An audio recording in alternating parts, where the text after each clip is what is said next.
Toby Fox is going to drag me outside, take me to the back, and put a bullet in my head. Oh, he's not doing all that. Yes, he is! Okay, you know what? I'm gonna try to keep quiet. I need to keep my voice down, all right? And believe me when I tell you that I'm really, really trying to keep my voice down, but I can't. I cannot. Jesus Christ. I got people that live in this house with me, like family, and, you know, obviously I don't want them to hear my autistic deltarune ramblings, but this is one of those instances where I don't think I truly give a fuck. Hey, it's Witchiee, and we're all doomed. I don't care. Count your days, count your blessings. Be sure to just sort of soak in all the good times that you're gonna be having until, like, I assume next June when Deltarune Chapter 6 comes out, because when that does come out, it's over. It's all over. Toby Fox yesterday decided that he was just gonna drop a newsletter, you know, because, you know, that's something that he does sometimes, occasionally, every, like, once in a while. I low-key wanna suckle on Gaster's teats, but nobody will see this because there's too many comments. What? So yesterday he drops this newsletter, and, you know, all of us are just completely oblivious to what he could possibly be putting on here. Normally it's not anything super like deep or like anything, I don't want to say it's uninformative, but he never addresses things. That is the thing about Toby Fox. He does not address things. And so if you ever run into the slight off chance that he decides that he's going to actually talk about something, it's never good. Never. This video is not going to be me reading all the newsletter word for word. As a matter of fact, I'll barely even necessarily be covering things on the newsletter. I'm just gonna cover one specific thing, and you can probably guess from the title and the intro what it's gonna be about. Tons of people already just make videos that are just them reading the newsletter. I'm not gonna do that. All right, I'm trying to be different. Regardless of what the comments tell me who I am a clone of, or more specifically, the gender bent version of a specific person, I'm going to do things a tad bit different. Although up until we get to the part that I wanna talk about, I do want to skim over some things because I think this newsletter is pretty good. He starts off with this super cute sprite and I love it a lot. This is probably what's happening, like, you know, 5 seconds right before the roaring. Although I'm like fairly certain only one of these people are actually gonna like turn out fine by the time the game's over. He's dead. Okay, Rudy is just dead. There's no way that fall did not kill him, or is like, you know, going to essentially lead to the beginning of the domino effect that will lead to him being dead. And then this guy, he was just taken. He's gone now. He is in the bunker and he is more likely than not experiencing horrors beyond our comprehension. Like, as we speak. Chapter 5 released. Around a month ago, Deltarune Chapter 5 released. Did you notice? No? What? Since when? Oh my god, fuck. I can't believe I forgot to play. Oh my god, I didn't know. Fuck. I thought Chapter 4 was the end of the game. Oh no. I didn't know there was more. Now that it's been a bit, I have a lot of info and concept art about Chapter 5 to share. Please click here to figure it out. Okay, look, I'm gonna make a separate video about like some of the stuff in the concept art, because there has been an uptick towards a trend that is happening relating to how a lot of these characters look like fucking Steven Universe characters. I will get to that in like a couple days. Give me some time, okay? I'm balancing a lot of shit here. There's one specific video of like a prototype room that Toby Fox has developed with the platforming sections and like the piano things from Chapter 4, and I really want to show you because it threw me off when I heard it. So, you know, you naturally will see like he's just going through the puzzle as normal, and then he hits that. Is that the motherfucking what? Was that the fucking aborted Weird Route jingle? What the fuck? That is the aborted one, right? Like, that's not the one where you actually obtain the weird route. That's the aborted weird route, isn't it? Like, it doesn't play when he actually does the thing, like when he goes out of it. But you're gonna see again, why? Why would he keep that sound in there knowing what it is? Like, I don't care that it's a placeholder, okay? It's obviously a placeholder. It's obviously not, like, anything to do with the Fandom game. But the fact that he chose that sound and then kept that in there for the prototype. Like, he could have changed this before he, you know, put this out there. I don't know. It low-key jump scared me. I still have yet to play the weird route. I know the broad strokes of what happens in, like, chapters 2 and 4. I do not know what happens in 5 at all. And I'm so excited to stream that shit blind. I'm gonna assume it's not gonna be very pretty because I've heard some awful things about what happens in chapter 5. I've seen a lot of art of these 2 little kids that are just drowning themselves, and I'm like, okay, there's no way, and we will get to the weird route stuff later, okay? Oh my god, we will. Okay, so thankfully I'm a super small channel and nobody's gonna watch this video. It might get like, I don't know, a couple hundred views at the most, so I can very confidently say that I want her to crump me. I would be happy with her tying me to a chair and cutting me up for fun, and you know, obviously, like I said, no one's gonna know this, so I just figured it'd be worth throwing out there. All right, let's get back to the actual topic. He actually shares some concept art of Yellow, and I really like it a lot. Him with a beard is strange, but oddly fitting. It's like some weird mix of Arthur Morgan and fucking like Flowery, oddly enough. Fucking Flowery Morgan or some shit. It's my tuberculosis. How do you like my tuberculosis? Spoilers for Red Dead 2, by the way. Yellow, he has 2 designs. In the earlier one from October 2016, he was, what? In the earlier one from October 2016, he had more of a beard and was a cool, collected guy. I don't know if he just typed that out like that on purpose, but whatever, we're gonna keep going. He takes some inspiration from Woody from Toy Story, you don't say. This part fucking gets me the most. He was foreshadowed a bit in chapter 3 with some bath curtains. I think that's kind of the full extent of the intentional cowboy foreshadowing I've done in my life. Is it now? You know, motherfucker, I kind of beg to differ. I know he was just fucking giggling and like kicking his feet when he was typing this out, being like, hey, I've never done any cowboy foreshadowing in my life. Yeah, dude, I'm sure you haven't. Sure, not a single thing comes to mind when I think of, Toby Fox in relation to cowboys and foreshadowing and things that he has done. Nothing at all. There's like 2 more things I want to touch on before we get to the main point. Maybe 3 things, but the last one's gonna be short, so. But yeah, he has a little piece about how he feels about speculation and theories, and I find it quite funny that he put these 2 characters right under theories, considering, you know, the whole who is Mike thing. I personally kind of doubt that he doesn't at least like sort of dabble in like theory watching, or at the very least reading up on what people think is gonna happen. There's no way he wouldn't, because if I was a game developer, or if I was writing a story, I would want to see where people think it's going. I feel like it's sort of evident of like, you know, how you are as a writer in case you're like too predictable or you're getting the right message across. That's definitely what I would do, especially if I did something a little bit more experimental. I would definitely go online just to see the general reaction and make sure that, you know, my point got across the way that I wanted it to. So I call bullshit when he says I personally don't read or watch theories. That's because I already know what my game is. Yeah, no, I don't believe that for a fucking second. I'm sure he doesn't like actively consume it constantly, like, you know, kind of like, you know, obsessing over what people think is gonna happen. But I bet he does check once or twice. There's no way he doesn't, especially considering what he says later. He says it's not an exaggeration to say that thinking about the game can be just as much of an experience as playing it is, and that is absolutely true. I agree with that 100%, especially because honestly, it's one of those games that do get better the more you think about it. My first run through of chapters is always like, okay, that was cool. It doesn't truly sink in the events of like, you know, the chapter and what has happened and how it developed the story until like my 2nd or 3rd playthrough, and after I've had time to sit with it, I'm like, oh my god. So imagining what could happen or trying to think about the meaning of the game is very cool. However, I do think it's important to mention sometimes you don't have all the information, or I had a different expectation about how certain info would be interpreted or combined. I think that is very important that he put that there, because truth be told, a lot of people spend a lot of time just trying to figure out, you know, what the game's leading to, what it's going to be about, and sometimes I wonder if they don't just, you know, like just enjoy what's right in front of them, because this is a video game. It's a story, you know, it's something that you obviously are made to think about, but at the same time, you know, there are mechanics and it's supposed to be fun, and it's supposed to be one of those things that you think back on and be like, wow, that was super cool. I think a lot of people, when they think about Deltarune or they consume Deltarune content, it's only ever forward thinking and less so much, you know, retrospective. And I wish that's something people did more of, was sort of retrospecting about Deltarune, because I mean, the game came out almost 10 years ago. Playing chapter 1 in the year of our Lord 2026 is super nostalgic, and honestly, a lot of people talk shit about chapter 1, and it's like, I fucking love chapter 1. That's like super solid, and I don't know, I just associate it with a certain era. Sometimes it does feel like playing a completely different game, but that's honestly part of its charm to me. Like, I don't know, but I'm getting off topic. While I think it's good to keep an open mind as to what will ultimately happen, I want to say that you guys should keep having as much fun as you can, especially considering what's coming up. What's Kiki? I think we've all wondered this. I guess you would pronounce it Kiki? I don't know. Fun fact, I misread this horribly the first time that I was skimming through this. Thought that was an N right there.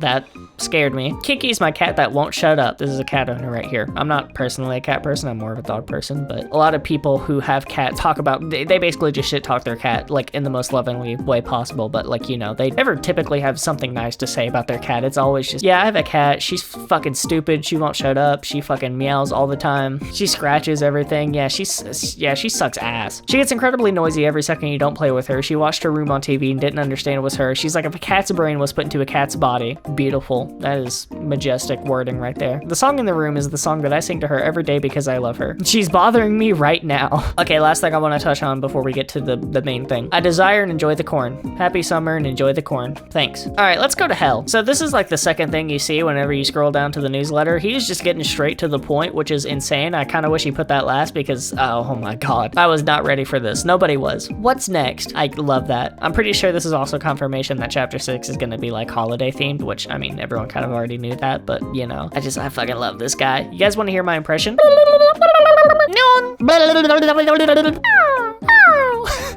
Chapter 5 was a really fun chapter, and with that last big burst of craziness out the way, I'm sure everybody is eager for deltarune to start directly tackling the main mysteries of the game. Me too, Jesus Christ. He's just going for it. See, this is weird. This is weird to hear him just talking about like, oh yeah, I have like 20 elephants to address. I'm gonna do that, don't worry. That is insane. With chapter 5, we completed the last of the necessary setup for chapter 6 and 7. Ha ha ha ha ha ha ha ha. From chapter 6 onward, there are no more wacky silly adventures, and you will begin to fucking die. You will begin to cry. You will be actively tortured like you're in fucking Guantanamo every time you boot up the fucking game. Actually, as a matter of fact, chapter 6 is Guantanamo, chapter 7 is Jerusalem.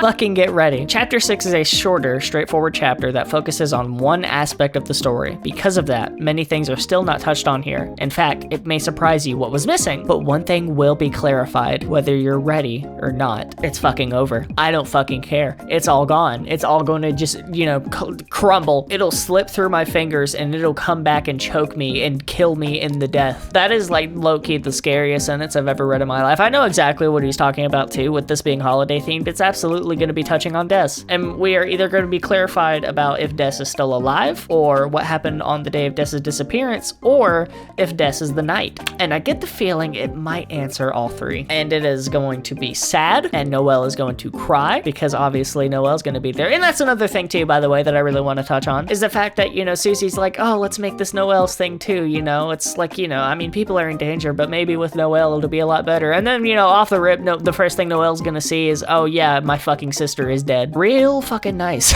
Real nice, Toby Fox. You are absolutely doing wonderful. And then he kind of touches on, like, you know, the pacing of the game. Personally, I think deltarune is paced fine. All the chapters are reasonably long, and I mean, the story itself, I do get a tad worried sometimes, especially as chapter 5 like was finished and I played through it and I hit the credits of chapter 5. I was like, huh, how is Toby Fox going to just like tackle so many loose plot threads within like just 2 chapters? And especially with chapter 6, him basically saying, oh yeah, it's just gonna focus on one aspect of the story and it's gonna be shorter. I do worry that chapter 7, it's probably gonna be obnoxiously long, but I do worry that it's gonna be like, it's gonna feel a little bit rushed, the way that he comes in and tries to like pretty much straighten out all these plot beats that he's introduced over the course of the game. But you know what? I believe in him. He says that by the end of chapter 7, I'm 100% sure you'll understand why I feel confident about the way that I'm telling the story. So I'm just going to believe him. Maybe it's one of those things where you'll play it and you sit with it and you're like, wow, and it kind of has you something to talk about for like a long time. But man, dude, it's gonna be sad when chapter 7 comes out. Like, it's gonna be bittersweet, but I think chapter 7 is going to have a lot of bullshit.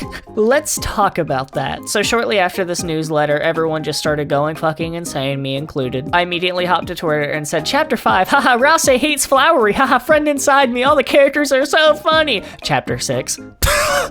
God, I'm so fucking funny. And a lot of people have just been absolutely just like losing their goddamn minds over this bullshit. And all the funny shit that I've seen is essentially like, you know, sort of similar to the joke that I made. Let's see what Typhon Twister has to say. Marketing for deltarune chapter 5, fun, whimsical. One last adventure for the road, guys. Marketing for chapter 6 off of one newsletter. The demons, they're after me.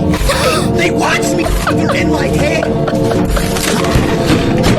The demons are in my head. Dude, I love that shit so fucking much. It's so funny. Speed, I don't know, something about that horror Speed video just tickles my brain in the funniest way possible. Comment Goldleaf, you will begin to see the results of the setup that has been made so far. It's just see, this is exactly what you're talking about, because you know damn well that this motherfucker is gonna pull out the most heart-wrenching bullshit, or it's just gonna be horrors. It's gonna be horrors. Let's see what Emerald has to say. Toby Fox on a random Wednesday night. He was whipping up fear in a kettle, boiling horror, Actual horror. boiling Oh my pure dread. Grow the panic. The panic. Mike the Mike panic. the panic. It The was kettle. so bad, dude. He was straight fucking boiling incomprehensible horrors in a kettle, dude. That shit was like a witch's pot. It was bubbling and green and fucking terrifying. He was whipping up fucking dread, dude. The phrase boiling shit in a kettle is like permanently attached to my brain as a way that I'm gonna describe things that fucking like are just not good. I think I'm just gonna upgrade that to just say boiling anything in a kettle. Like if something good happens to me, or if it's like my birthday or something, I'm gonna be like, dude, I'm boiling straight joy in a kettle right now. Of course, you know, since this is coming out, I'm not gonna feel that for a long time, but I just thought it'd be worth saying that, you know, maybe one day I will get to say that after all the horrors are over. Hopefully all the horrors are over. Who fucking knows? Start of Deltarune. Yay, I love my friends. Let's have fun. Let's make a fucking thrash machine, but it's a duck. Haha, your creation sucks ass. Type of shit in the universe that goes down in like 5 days.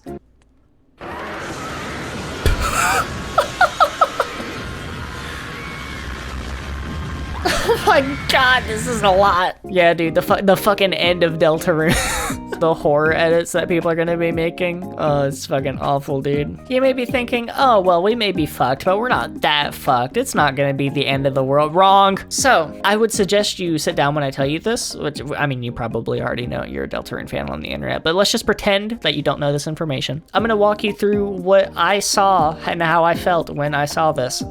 You are gonna live vicariously through me and re-experience what it was like to, you know, fucking discover true suffering and fear. So there's this little, I'll say, ARG going around, talking about the Deltarune weird route. Remember when I said I was gonna get to the weird route like a couple minutes ago? And the thing about this ARG specifically is that it's pretty much just like going about how like the weird route is going to come to pass and like, you know, some information about it and like, you know, what to expect. And these websites were sort of linked to the sweepstakes in terms of just like, you know, oh yeah, so there's some like secret websites that you can find that like, you know, will have weird route sort of adjacent information, like cryptic information. This website being one of them, deltarune.com/chapter5/ something, I don't know, it's just this. And it's essentially supposed to indicate like, you know, all the weird route content, like in terms of like how much content there is relating to the weird route. So as you see, number 1, super tiny, like you don't even start the weird route until chapter 2. And so naturally, of course, chapter 2 has the most weird route related content because, you know, a lot of changes happen in chapter 2. Chapter 3 is big, but it's hidden a little bit because the thing about chapter 3 is that it, you know, it has a lot of weird route content. Like it pretty much explains the weird route to you with like, you know, the little like mini games and whatnot. I think they call that the Twisted Sword games or something like that, but I thought the Twisted Sword was the abandoned weird route, but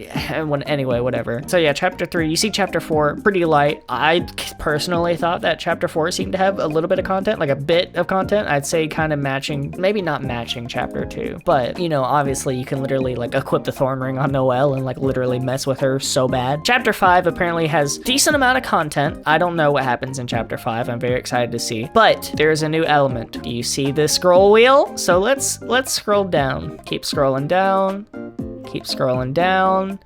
All the way to the bottom, 7B. Now I understand, to my knowledge, that at the end of the chapter 5 weird route, it says insert chapter 7 side B. Now when I first heard about this, I originally thought that side B actually was just the later half of chapter 7, like we were just skipping straight to the end. That is not the case. What this is indicating to me is that 7B is essentially a secret chapter 8, or in this, maybe not a chapter 8, but essentially there are 2 chapter 7s. There's chapter 7 normal route and chapter 7 weird route. I don't know what the sort of aborted weird route is supposed to be, or like, you know, the Twisted Sword route. I'm gonna alter a lot between route and route, by the way. Sorry, I don't know why I do that. But this essentially indicates to me that there's just gonna be a whole fucking chapter dedicated to the weird route, and I don't like that. That sucks, and this is terrifying, and I hate this, and Toby Fox is going to kill me personally. He is ripping out all my guts like Conquest in fucking that one Invincible episode. And to add on top of the shit pile that is my fucking fears and horror and anguish, there's a new website called deltarune.com/7B. And this seems to be a sort of live counter/updater at same time as, what? Same time as 7. Okay, this is a little bit newer to me actually. What? I'm assuming he means he's developing 7 at the same time as 7B, which obviously it's called 7. Unless he means that this is also accounting for chapter 7. Like this is essentially the chapter 7 and 7B progress, but I'm gonna assume it's just 7B. Basically, this is just his development update. I'm assuming this is the map. This is like the layout of like all the rooms and stuff. That is almost done. The cutscenes, that is also almost done. The combat, not so much, and the enemies, not so much. All this is Gaster. All this is all fighting Gaster. All this is cutscenes about Gaster, and all this is Gaster rooms. I cannot lie when I say that I am not like super anticipating this, and I am so fucking excited for this shit. But at the same time, I am terrified because there is no way that this is not going to end horribly for everybody. I got one last Twitter post that I'm going to share with you by deltarune spoilers Izzy at Filthy Guts 2. Toby Fox posting that biggest fuck 7B larger than any other Weird Route chapters. Let's go to hell. Stop. Let's go to hell, guys. Everyone in the Deltarune fandom, yes, everyone, all of us, we are gonna be holding hands and just walking into hell together. I hope you all are excited for this anguish that will befall upon every single one of us. I will be streaming the Deltarune Chapter 5 Weird Route Blind super soon. I got a couple things that I want to get done first, such as music and some other YouTube videos. If you want updates about that stream, please subscribe to my Cranny channel and subscribe to this channel as well. I'll kind of post updates on both. Give my Twitter a follow. I have a Twitter for Witchiee, link in the description, and I have a Twitter for Cranny, but that's in the Cranny channel. If you have any more video suggestions for things that you want me to talk about, please feel free to leave it in my inbox below, witchiebox@gmail.com. I promise I won't bite if you send me something. And with all that being said, go fuck yourself!